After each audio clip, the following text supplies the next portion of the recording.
જય શ્રી રામ। હવે એક બંગાળની ઘટના સામે આવી છે। 12 વર્ષની દીકરી માટે ચાર નરાધમે રેપ કરેલું છે। જી હા મિત્રો, આ તમે વિડીયો છે ને, વિડીયો હું તમને બતાવું છું સ્ક્રીન ઉપર। સ્કીપ ના કરતા પૂરો વિડીયો શેર કરજો અને ફોલો કરી લેજો, સાઈડમાં વિડીયો જોજો। જી હા, આખી સ્ટોરી હું તમને કહું છું। એક 12 વર્ષની દીકરી કરિયાણાના દુકાને ઘરેથી નીકળેલી, કરિયાણાના દુકાને સામાન લેવા જતી હતી અને 12 વર્ષની દીકરી મુસ્લિમ સમાજમાંથી હતી। જ્યાં મિત્રો, આ મુસ્લિમ સમાજમાંથી દીકરી નાદાન કહેવાય છે, એમાં કોઈ હિન્દુ મુસ્લિમ નથી આવતી। દીકરી તો દીકરી, 12 વર્ષની દીકરી એ કરિયાણાની દુકાનમાં જતી હતી પોતાના ઘરનો સામાન લેવા।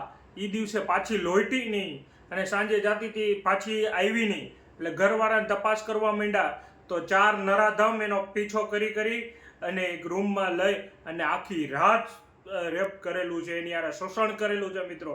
તો આ કેવી ઘટના કહેવાય છે। જી હા મિત્રો, અને પાછું હદ તો અહીંયા થઈ ગઈ છે કે 4 નરાધમ આખી રાત એની સાથે રેપ કરી, દુષ્કર્મ કરી અને પછી એને મારી નાખી અને એક તળાવ હોય ને, તળાવ, એ નદીમાં નાખી દીધી। હવે એ તમે વિડીયોમાં જોજો, તમને એમ થઈ જાય કે આ કદાચ સામે હોય તો મારી નાખું। જે મિત્રો, 2 આરોપી પકડાઈ ગયા છે। એમાં 2 આરોપીમાંથી એક આરોપીને તો પબ્લિકે એટલો મારપીટ કરી મારી અને ત્યાંનું મૃત્યુ કરી નાખ્યું છે। એવો મારપીટ કર્યો છે, ઓન ધ સ્પોટ નિહાલ કર્યો છે। એ પણ આરોપી તમને વિડીયોમાં જોજો। આજે મરૂન કલરનો ટી શર્ટ વાળો છે ને, એ પોતે આરોપી છે, ઓલો નથી।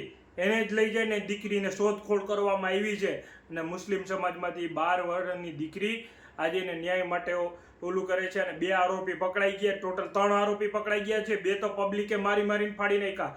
એક આરોપીનું તો ત્યાં ઓન ધ સ્પોટ મોત થઈ ગયું છે અને એની ડેડ બોડી લઈને જાય છે। જો આવો નવો હાલતું રહ્યું તો પબ્લિક અત્યારે જે કાંડ કર્યું છે ને, પબ્લિકે જે મારી પીટીને કર્યું છે ને, એવું થવું જ જોઈએ।